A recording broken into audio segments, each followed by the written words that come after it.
Chapter 3. 10 minutes later, the rising bell clanged and echoed through the gloomy corridors. Mildred, who was just on the verge of going back to sleep, steeled herself to get out of bed and grope around for her clothes, which were festooned all over the room as usual. The summer dress was much easier to cope with than the winter uniform. Somehow, in winter, she always got in a dreadful muddle with her tie.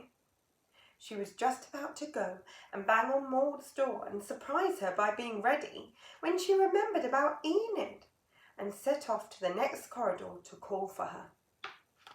"Enid, are you up yet?" she called softly through the door. "Hang on a sec," called Enid's voice. "I'm just feeding the monkey." "Monkey?" thought Mildred. I must have misheard. But she hadn't. When she pushed open the door, there sat Enid on her narrow bedstead.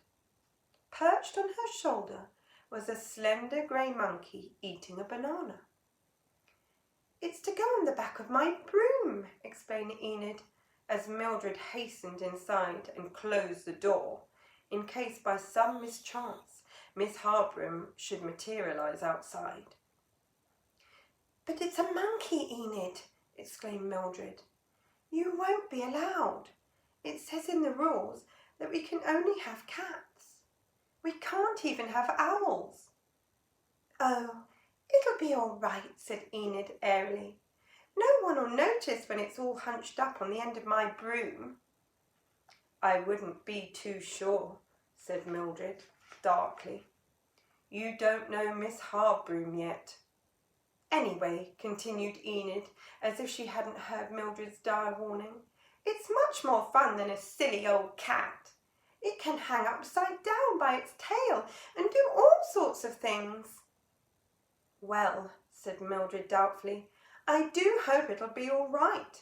Come on, we'd better go down to assembly or we'll be late, and that would never do when I'm supposed to be looking after you." As the girls filed into the great hall, Mildred caught Maud by the arm and whispered, "Hey, Maud, you'll never guess what Enid has got in her room." But Maud didn't answer and brushed past her with her nose in the air. Miss Hardbroom stood beside the headmistress, Miss Cackle, on the platform at the end of the great hall. Unlike Miss Hardbroom, who was scowling, Miss Cackle beamed down at her flock, which stood in neat black and grey checked rows in front of her. Mildred could not suppress a snigger at the strange-looking pair they made. Miss Cackle, short and wearing a tight dress of grey satin which made her look very bulgy, and Miss Hardbroom, tall and extremely thin, wearing a gown with black vertical stripes which made her look even taller. Miss Hardbroom's piercing gaze swept past like a searchlight, causing Mildred's smile to vanish instantly like the sun behind a cloud. "Welcome back, girls," said Miss Cackle. "You have a term of hard work ahead of you. As well as the usual exams, there will be the school sports day, which I know you all look forward to." At this point, Miss Hardbroom closed her eyes and a look of pain flushed across her face.